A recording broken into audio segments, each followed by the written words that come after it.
मुझे मत मारो, छोड़ दो प्लीज, मुझे मत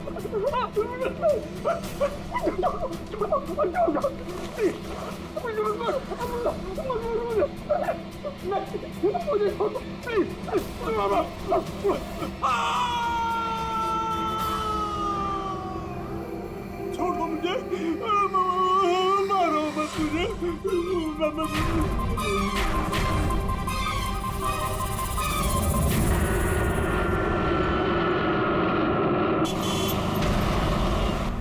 थोड़ा जल्दी चलाओ।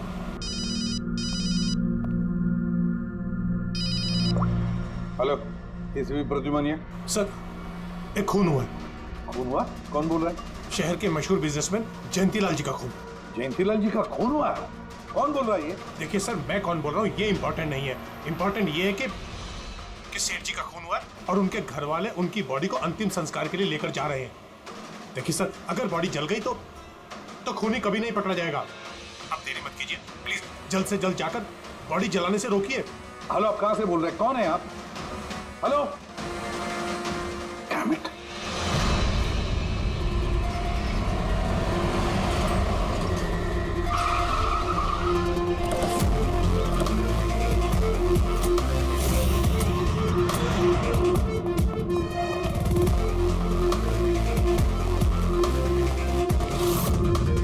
अरे कौन है आप लोग? ऐसे कैसे घर में अंदर आ रहे हैं? हम लोग सीआईडी से हैं।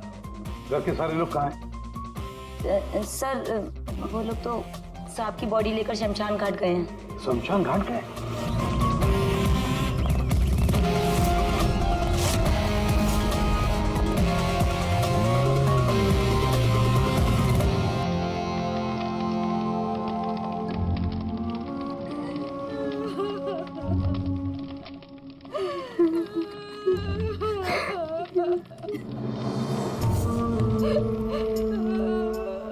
क्या बताऊं मैं? यकीन नहीं हो रहा कि जयंती भाई अब हमारे बीच नहीं है। 15 साल पुरानी दोस्ती थी मेरी। वो तो मेरे बड़े भाई जैसे थे। पता नहीं ये सब कैसे अचानक से हो गया।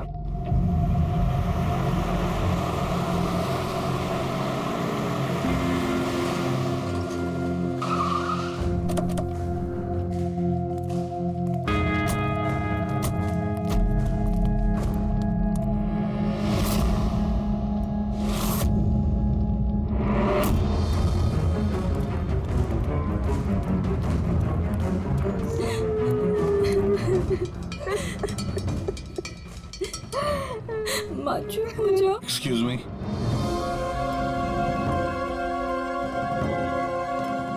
देखिए हम लोग सीआईडी से हैं। जयंतीलाल जी के परिवार वालों से मिलना चाहते हैं। मैं जयंतीलाल जी की पत्नी दीपा। दीपा जी, हमें पता है ये सही समय नहीं है पूछताछ करने की, मगर क्या करें? वो जयंतीलाल जी की मौत के बारे में हमें कुछ पूछताछ करनी है। पूछिए, क्या पूछना चाहते हैं आप लोग? आप सुशील जयंती, उनका बड़ा बेटा। सुशील जी, हमें खबर मिली है कि आपके पिता की मौत एक नेचुरल डेथ नहीं थी, उनकी हत्या हुई है। क्या? ये कैसे हो सकता है? हम डॉक्टर सूरज, मैं जयंतीलाल का फैमिली डॉक्टर हूँ। मैंने ही कल रात उनको चेक करके उन्हें डेथ सर्टिफिकेट दिया था। He died a natural death। ये सही कह रहे हैं। जयंती भाई की मौत सभी घर वालों के सामने ही तो हुई थी, और इतने सालों से मेरा इस परिवार से रिश्ता है, वो लोग झूठ क्यों बोलेंगे? तो आप लोगों ने इतनी जल्दी में बॉडी क्यों जला दी? तो क्या ये भी गुनाह है? इतने महीनों से पिताजी बीमार थे, कितने इलाज किए, कितनी कोशिशें की, नहीं बचे वो। देखिए, हमें इंफॉर्मेशन मिली है कि जयंतीलाल जी की हत्या हुई है। क्या? हमने आपके पड़ोसी से भी पूछा, उन लोगों ने भी कल रात जयंतीलाल जी के चिल्लाने की आवाज सुनी थी।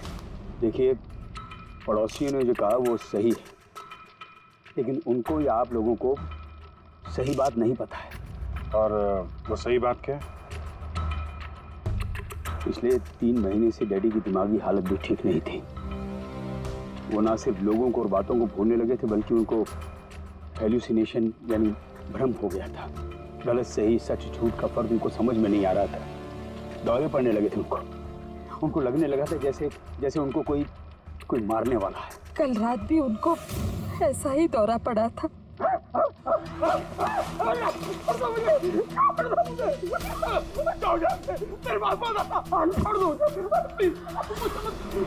शांत, कूल। इंजेक्शन गई। Fast, come fast. डैडी, शांत, रिलैक्स। कुछ नहीं होगा। बच्चों की तरह क्यों जिद कर रहे हो? सुशील जी, उनका स्लीव ऊपर करो। जाने दो, मुझे मारो। बस।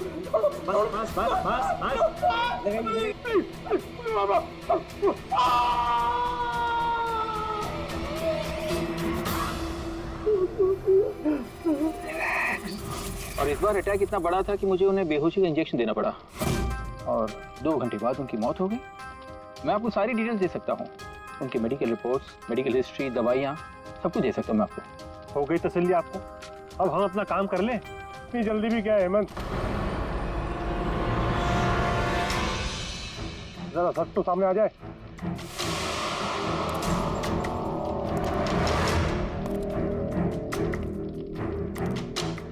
आप सर, मेरा नाम मोहन, मैं जयंतीलाल जी का वकील। मैंने आपको फोन किया था सर। मोहन जी, आपको ऐसा क्यों लगता है कि जयंतीलाल जी की हत्या हुई थी? मेरे शक की वजह है उनकी वसीयत। लेकिन ऐसा क्या है इस वसीयत में? सब कुछ, कि उनकी जायदाद में से किसको कितना हिस्सा मिलेगा। उससे क्या फर्क पड़ता है? हम सब एक फैमिली हैं, किसी को छोटा किसी को बड़ा शेयर मिलेगा, यही ना? दैट्स ओके, कोई फर्क नहीं पड़ता है। अगर जयंतीलाल जी की मौत नेचुरल ना होकर मर्डर साबित हुई तो आप में से किसी को भी उनकी जायदाद का कोई हिस्सा नहीं मिलेगा। Nothing at all. ऐसे कैसे हो सकता है? मुझे बराबर याद है कि 1 साल पहले उन्होंने मेरी सलाह लेकर ही ये वसीयत बनाई थी और उसमें तो ऐसा कुछ भी नहीं लिखा था। दीपा जी, 3 महीना पहले उन्होंने नई वसीयत बनवाई थी। ये क्या बोल रहे हैं आप? ये कैसे हो सकता है? ये सब कुछ बकवास है। अरे पिताजी आपको कब मिले? आप तो 3 महीने से हमारे घर पे आए नहीं और पिताजी भी 3 महीने से घर के बाहर निकले ही नहीं। पहले उन्होंने नई वसीयत बनवाई थी। ये क्या बोल रहे हैं आप? ये कैसे हो सकता है? ये सब कुछ बकवास है। अरे पिताजी आपको कब मिले? आप तो 3 महीने से हमारे घर पे आए नहीं और पिताजी भी 3 महीने से घर के बाहर निकले ही नहीं। तो फिर? हेमंत, वो खुद मेरे ऑफिस में आए थे 3 महीना पहले। मैं अब जिंदा नहीं रहूंगा। आप क्या कह रहे हैं सर? कोई मेरी जान लेना चाहता है, मुझे मार डालेगा। सर, कैसी बात कर रहे हैं आप? कौन है जो आपको मारना चाहता है? कोई अपना, मेरे परिवार के सदस्य में कोई है। मुझे पूरा यकीन है कि मैं अब चंद दिनों का मेहमान हूं। सर, कौन है वो?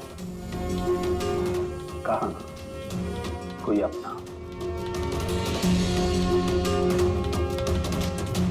क्या सोच रहे हो? पुलिस के पास जाऊं? यही कहना चाहते हो? सर, मैं पुलिस को खबर करूं? नहीं, पुलिस वाले भी अब मुझे पागल समझेंगे।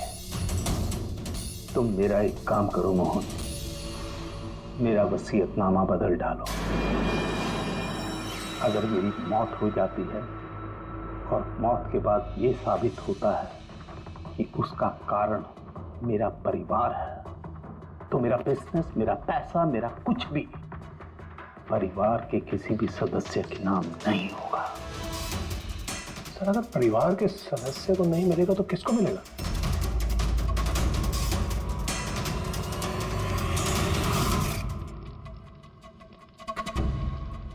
हमें नहीं तो किसे मोहन? जायदाद किसको मिलेगी? और सीआईडी को।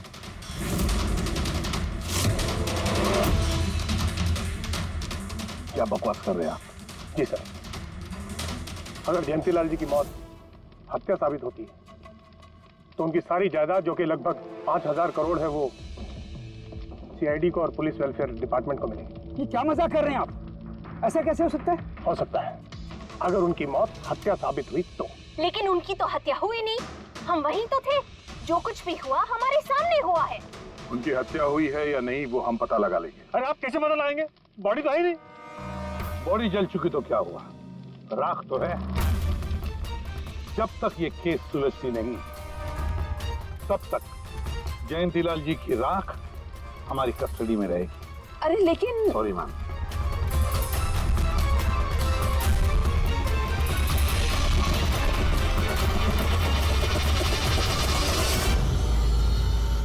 मोहन जी, सर जरा बताइए, क्या जयंतीलाल जी ने खुद आपसे कहा था कि उनके परिवार वालों में से कोई है जो उनकी जान लेना चाहता? जी सर।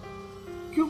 सर वजह तो पता नहीं, लेकिन उनको लगता था कि उनके घर वाले पैसों के लिए उनकी जान लेना चाहते हैं सर।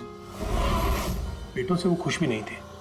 वो चाहते थे कि हेमंत और सुशील उनके साथ बिजनेस में हाथ बटाएं, उनके साथ बिजनेस करें, लेकिन ऐसा हुआ नहीं सर। ऐसा क्या हुआ? सर दोनों ने अपना अलग अलग बिजनेस शुरू किया, लेकिन उसे भी चला नहीं पाए। और हेमंत सर, वो तो एक नंबर का अय्याश निकला। उसने सेठ जी के सारे पैसे उड़ा दिए। सर बाप बेटे में हमेशा खटर पटर चलती रहती थी, कभी बनी नहीं बाप बेटे में। बनती नहीं थी, मगर हम बाप बेटे तो थे।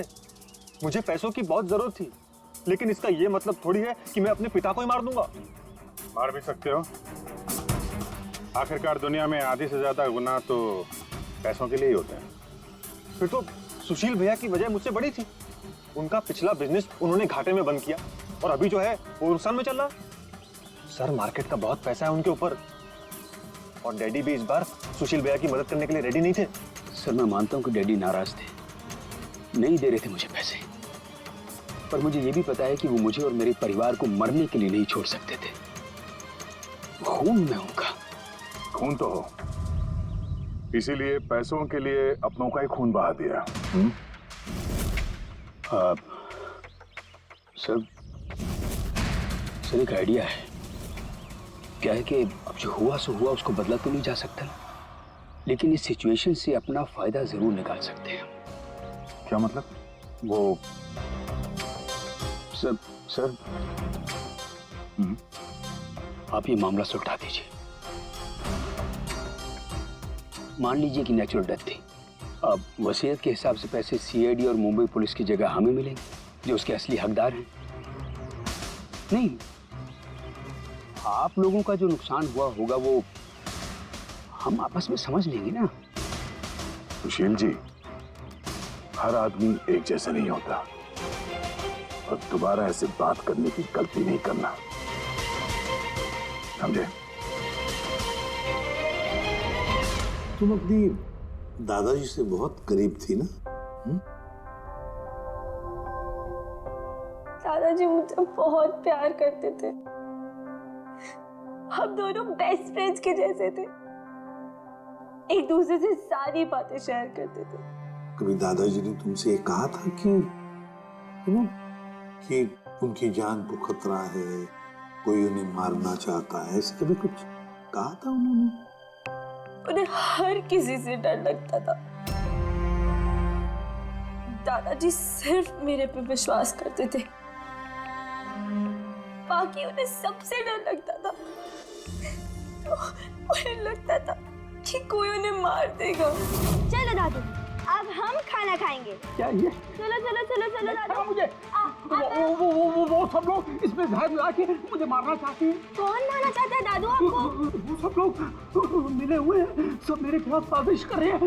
तुम मत खा, अरे फेंक देते, वरना तुम भी मर जाएगी। दादू आप मेरा विश्वास करो, ये खाना मैंने अपने हाथों से बनाया, इसमें कुछ नहीं है, इसमें जहर भी नहीं, कुछ नहीं है। दादू आप मेरा विश्वास करो। देखो देखो देखो, मेरे हाथों में खा रही हो ना, देखो देखो, मुझे कुछ हुआ, मैंने अपने हाथों से बनाया। चलो दादू, चलो चलो चलो, खाओ खाओ खाओ खाओ। गुड दादू, गुड दादू।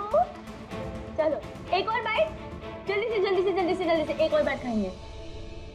अच्छा है ना दादू? गुड गुड, चलो मुझे चलो कितना दादू। प्यार करती है, तू मेरा कितना ख्याल रखती है, बाकी सब लोग मेरी दौलत के पीछे हैं। मुझे मार देंगे। दादू आपको कुछ नहीं होगा, आपका बहादुर बच्चा है ना इधर, मैं आपको कुछ नहीं होने दूंगी। देखो, अब तुम घर जाओ, जाओ, और देखो किसी भी चीज की जरूरत पड़े तो मुझे फोन करना, ठीक है? जाओ।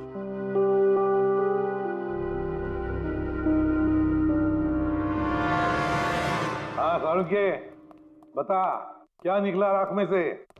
बॉस, राख में से बड़ी जबरदस्त बात निकली है। हालांकि इस राख ने मुझे कम परेशान नहीं किया, लेकिन मैंने भी इसका मुंह खुलवा ही लिया, है ना? तो फिर बता दे यार। बताता हूं। तारिका। हाँ सर, हमने इस राख का स्पेक्ट्रोस्कोपी टेस्ट किया। फिर रिपोर्ट से बात साबित हो गई है बॉस कि जयंतीलाल की मौत नेचुरल नहीं है। जयंतीलाल को मारा ही गया। क्या कहा? जयंतीलाल की मौत नेचुरल डेथ नहीं थी? नहीं। कैसे समझे? कैसे मारा? लार्सनिक से। लार्सनिक? जयंतीलाल की राख में हमें लार्सनिक मिला है बॉस। राख में से लार्सेनिक?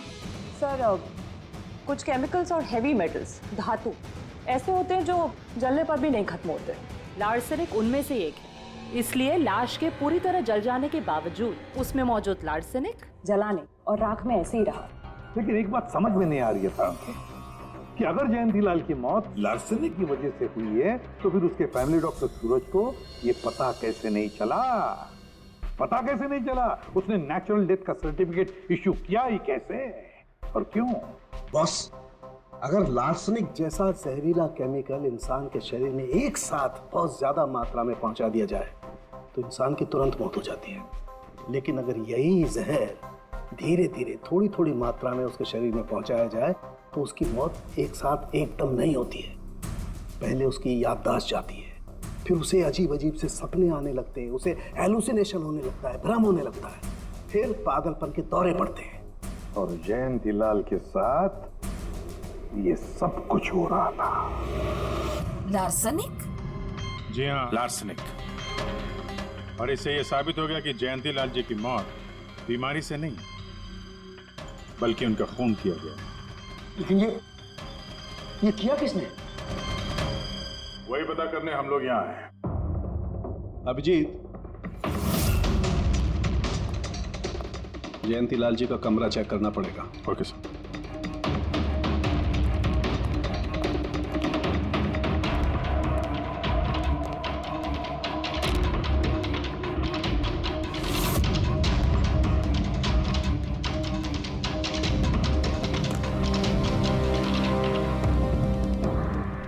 हम पे शक कर रहे हैं? आपने ऐसे सोच भी कैसे लिया कि हम लोगों में से कोई ऐसी घिनौनी हरकत कर सकता है? ऐसा कुछ नहीं है माँ, ये सब इनकी चाल है। डैडी की प्रॉपर्टी इन्हें मिल जाए इसके लिए मनगढ़ंत कहानी बना रहे हैं ये लोग। बकवास मत करिए सुशील जी, दोबारा ऐसा बोला ना अंदर डाल दूंगा।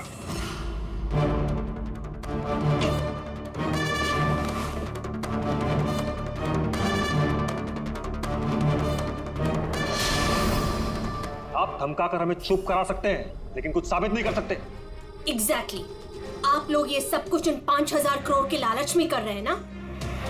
बोल चुके आप लोग, अब बस सीआईडी को अपना काम करने दीजिए। यहाँ मजाक नहीं चल रहा है, एक आदमी का खून हुआ है, खून। तो आप सबकी भलाई इसी में है कि हमारे साथ कोऑपरेट करें। अच्छा, अब सीआईडी धमकाने भी लगी है। ये धमकी नहीं है, ये आशी, आशीष, आशी बेटा, आशी क्या हो गया? आशी बेटा, आशी बेटा उठो। आशी आंखें खोलो, क्या हो गया तुम्हें? आशी, आशी बेटा क्या हो गया? अरे जरा देखो इसे भी, क्या हो गया मेरी बच्ची को? आशी क्या हुआ? आंखें खोलो, हो गया? आशी बेटा, आशी बेटा, आशी। आशी।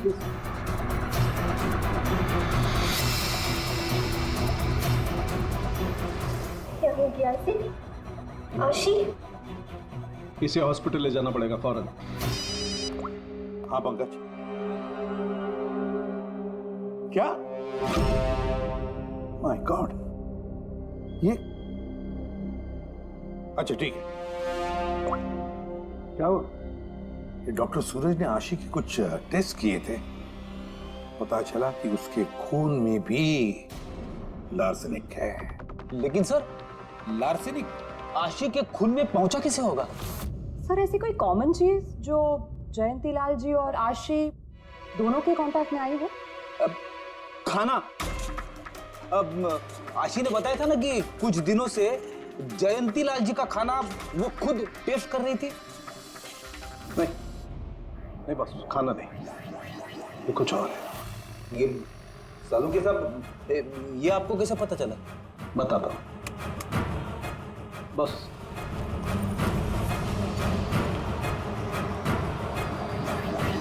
ये है वो बाल जो हमें जयंतीलाल के हेयर ब्रश में से मिला है।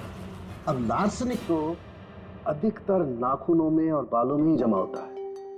तो जब हमने इस बाल के छोटे छोटे टुकड़े करके एनालिसिस किया तो रिजल्ट आया ये। और सर हमने इन टुकड़ों का एटॉमिक अब्जॉर्प्शन टेस्ट किया तो पता चला कि दूसरे केमिकल्स के साथ साथ इसमें लार्सेनिक भी है। अब क्योंकि बाल धीरे धीरे बढ़ते हैं इसलिए हमने इस रिजल्ट को कैलेंडर के साथ टैली किया।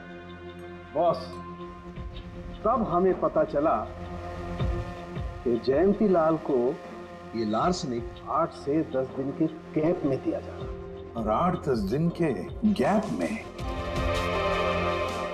इसका मतलब जो भी है, जयंतीलाल को हर 8-10 दिन के इंटरवल पर लार्सेनिक दे रहा था, धीरे धीरे मार रहा था। और इसकी शुरुआत हुई बॉस 3 महीने पहले। 3 महीने पहले? सर हाँ, फिर तो खूनी जयंती लाल जी के घर वालों में से कोई नहीं होगा। परिवार वाले 8-10 दिन तक इंतजार क्यों करेंगे? एक ही बार में मार देंगे। फ्रेडी, परिवार वाला भी तो जयंतीलाल को धीरे धीरे मार सकता है ताकि किसी को उस पर शक न हो। सर पिछले 3 महीने से कुछ मसाज करने वाले आ रहे थे, मैंने बताया था आपको। हाँ, चेक कर चुके हैं हम उनको। उनके अलावा और कोई आता था क्या? कोई एक हो तो बताओ। उनके दोस्त, पुराने बिजनेस पार्टनर और ऑफिस के स्टाफ वगैरह बहुत सारे लोग आते रहते थे घर पे। जी, डैडी बहुत सोशल थे। लोगों से मिलना जुलना, पार्टीज में जाना उनको बहुत अच्छा लगता था। इसीलिए जब उन्होंने बाहर जाना बंद कर दिया तो लोग उनसे मिलने घर पर आने लगे। लेकिन इन लोगों को हम अच्छी तरह से जानते हैं सर, इनमें से कोई ऐसा नहीं कर सकता है। भाभी देखिए ना, ये कैसा निशान लगा है। 4 बार धोया, 4 बार छुटाया, फिर भी नहीं हट रहा। अरे ठीक से धो ले, साफ हो जाएगा। अरे भाभी कितनी बार रगड़ा, नहीं जा रहा। और जाएगा भी नहीं, क्योंकि ये दाग खून का है। खून? जी हाँ। सुनिए, आपके कुर्ते पे ये खून का दाग कहाँ से आया? आपको कहीं चोट लगी है क्या? क्या हुआ आपको? मुझे नहीं पता। अरे मुझे मेरे कुर्ते पर कहाँ से आया? मैं खुद हैरान हुआ था कल जब मैंने इसे देखा। तो कल लगी आपको ये चोट? नहीं, मुझे कोई चोट नहीं लगी। हाँ, जब मैं कल लोगों से मिल रहा था तब ये खून का दाग लगा मुझे।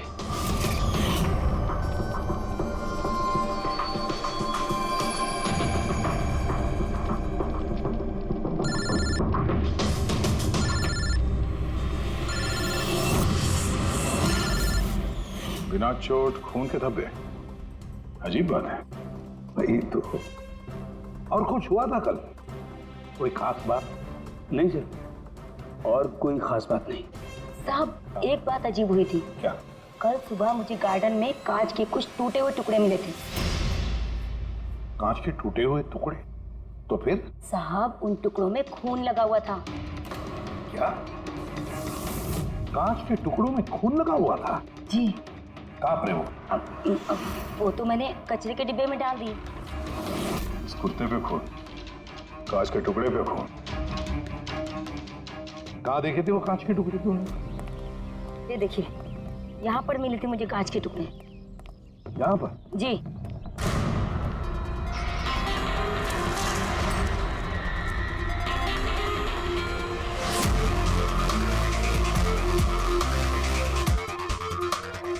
टूटा हुआ बल्ब है सर। बल्ब का टुकड़ा मिला क्या उसके?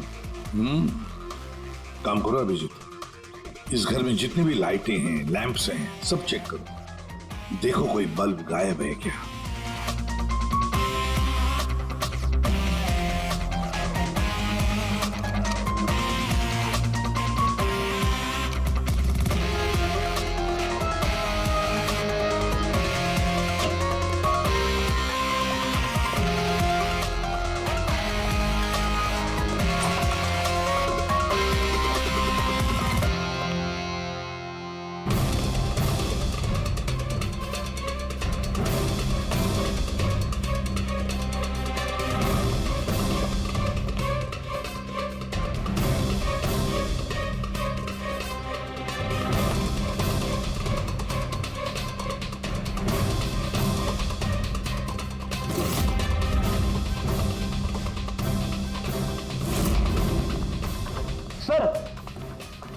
सब जगह देख लिया, कांच का टूटा हुआ सामान कहीं पे भी नहीं है। सर कुछ नहीं मिला।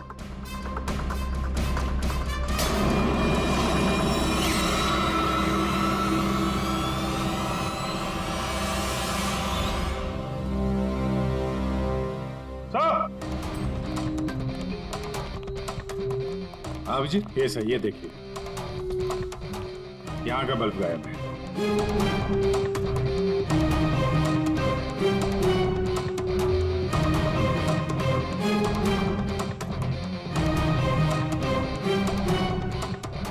बड़ी अजीब बात है, ये लैम्प तो बिल्कुल ठीक था। मैं और दादू इस लैम्प के नीचे काम भी किया करते थे, और जिस तरह दादू की मौत हुई तब भी ये लैम्प ठीक था, इसमें बल्ब था और ऑन था।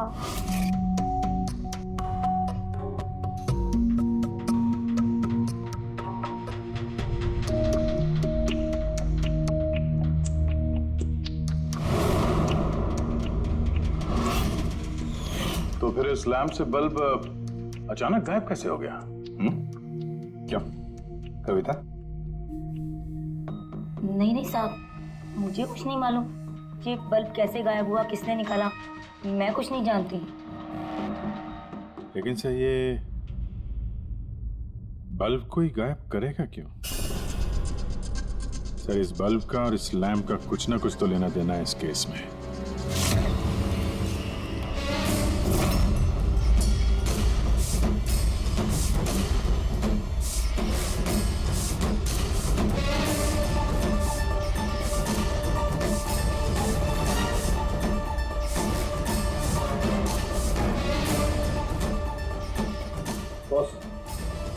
ये धब्बे देख रहे हो? ये धब्बे लार्सनिक के हैं। लेकिन ये लार्सनिक के धब्बे पूरे लैंप पर कैसे हैं? बॉस, हुआ ये होगा, खूनी जयंतीलाल जी के घर पे आता होगा हर 8 या 10 दिन में। नमस्ते साहब, साहब ऊपर है अपने कमरे में।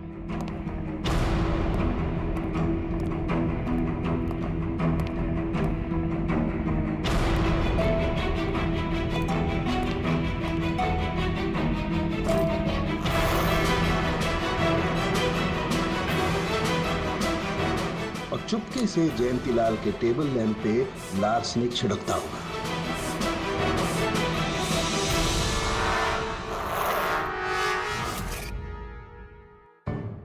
शायद जयंतीलाल जी हमेशा इस टेबल पर बैठ करके काम किया करते थे।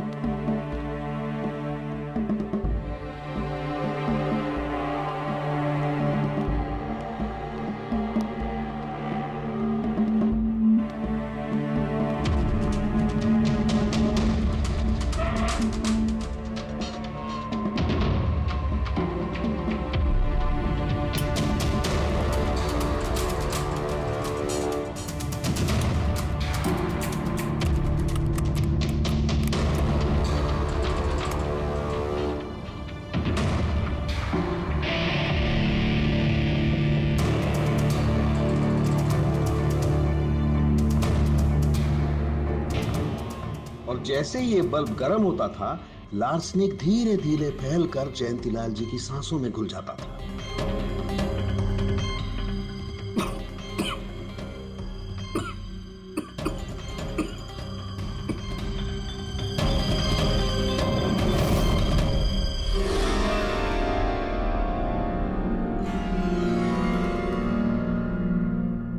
सालों के साथ आशी को लार्सेनिक का इतना असर क्यों नहीं हुआ?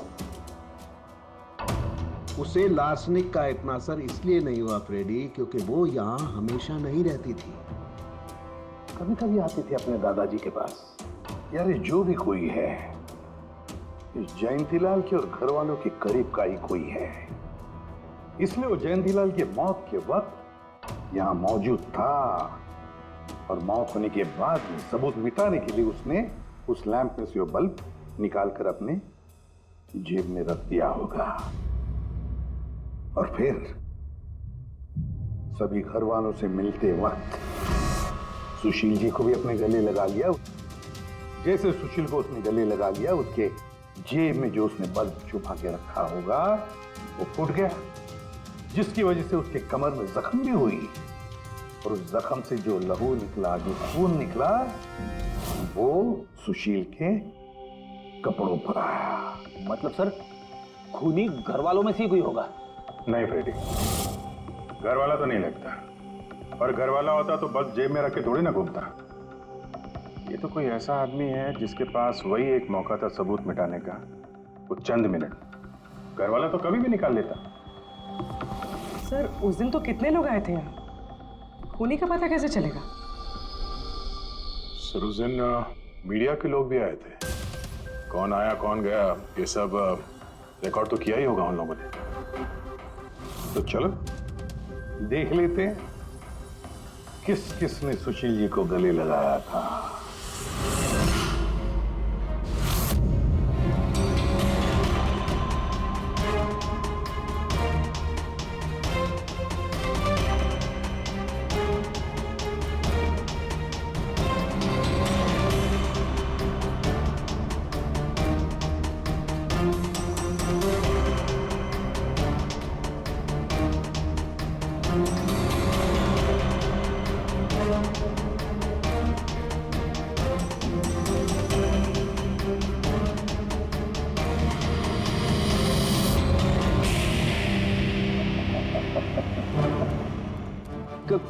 क्या हुआ सर? खूनी का पता चल गया? हाँ फ्रेडी, खूनी मिल गया। कौन है? फ्रेडी, इस आदमी की पूरी कुंडली निकालो, पता लगाओ पिछले 3 महीनों में ये कहां कहां गया था, किस किस से मिल।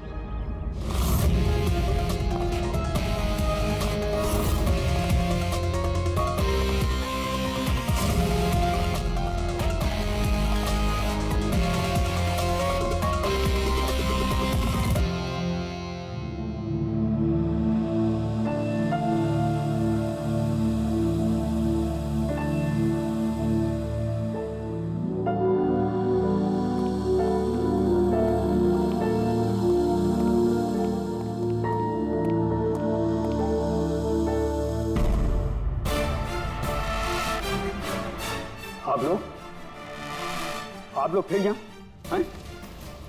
खूनी का तो पता चला नहीं होगा, कुछ छानबीन रहेगी होगी नहीं? नहीं सुशील जी, कोई छानबीन नहीं बची है, खूनी का पता चल गया, और खूनी अभी इसी वक्त यहाँ हम सब के बीच मौजूद है। क्या? कौन है वो?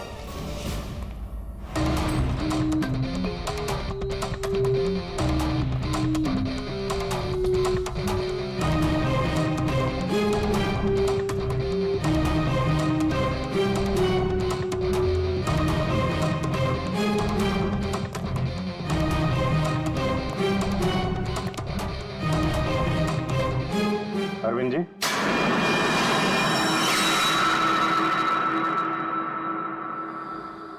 जरा उठेंगे आप?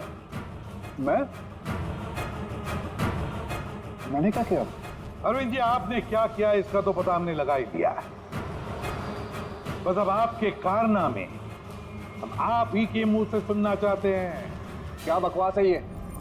आप मुझ पर इल्जाम लगा रहे हैं। आपको क्या लगता है कि मैंने जयंती को मारा? अभिजीत, मौका मिला था, मान जाते तो सबके सामने कपड़े नहीं उतरते। जरा एक कुर्ता उठाना। क्यों? अरे उठाओ सर। क्यों?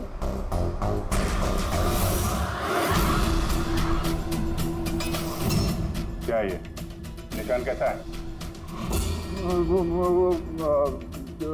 हाँ? कौन सी भाषा बोल रहे हो तुम? हिंदी में बोलो, हिंदी में। मातृभाषा है हमारी। भूल गए क्या? याद दिलाओ। हाँ? नहीं सर,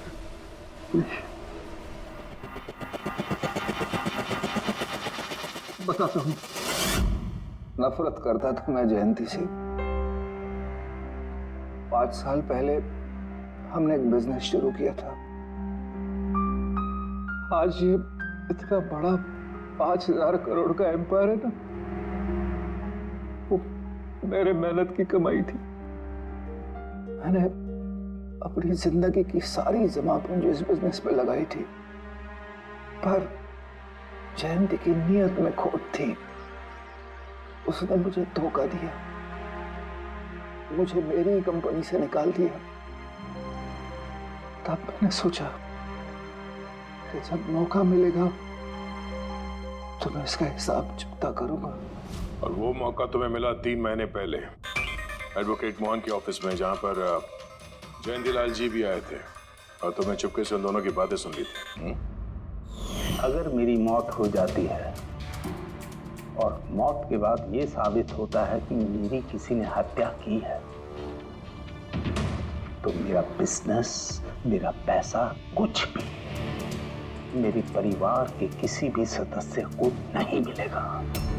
सर, अगर परिवार के सदस्य को नहीं मिलेगा तो किसको मिलेगा? सीआईडी को, जो मेरा मर्डर इन्वेस्टिगेट करेगा। मुझे लगा अच्छा मौका है। जयंतीलाल को मारूंगा मैं और शक जाएगा उसके परिवार पर। और इसीलिए तुमने जयंतीलाल की तरफ दोस्ती का हाथ बढ़ाया, एक नया प्रपोजल लेकर। क्यों? मेरे दिमाग में एक आइडिया था जिसके लिए मेरा उसके घर बार बार जाना जरूरी था।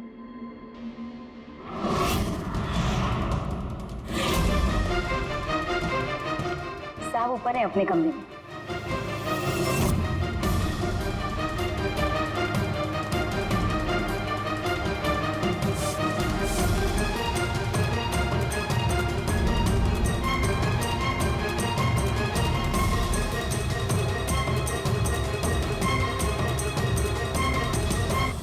लेकिन एसीपी साहब, आपको इन पे शक कब हुआ?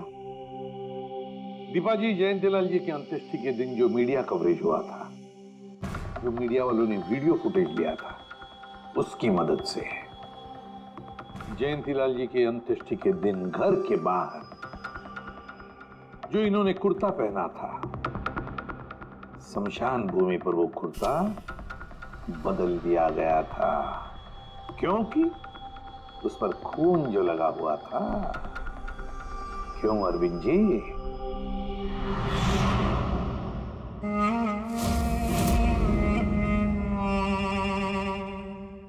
अरविंद जी, बदले की आग में तुमने जयंतीलाल का खून कर दिया। क्या मिला तुम्हें? कैसा सुख मिला? गलत किया तुमने, गलत किया। रेडी?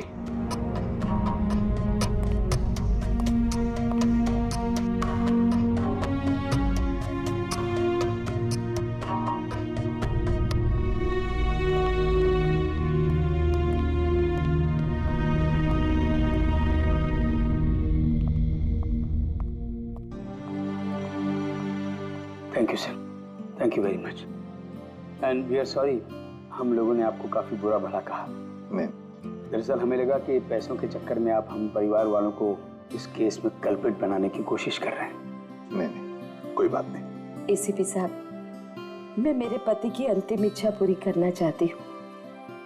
सीआईडी और पुलिस वेलफेयर फंड में मैं डेफिनेटली डोनेट करूंगी। Thank you very much, thank you. Thank you so much sir कि आपने मेरे दादू को इंसाफ दिलाया। God bless you.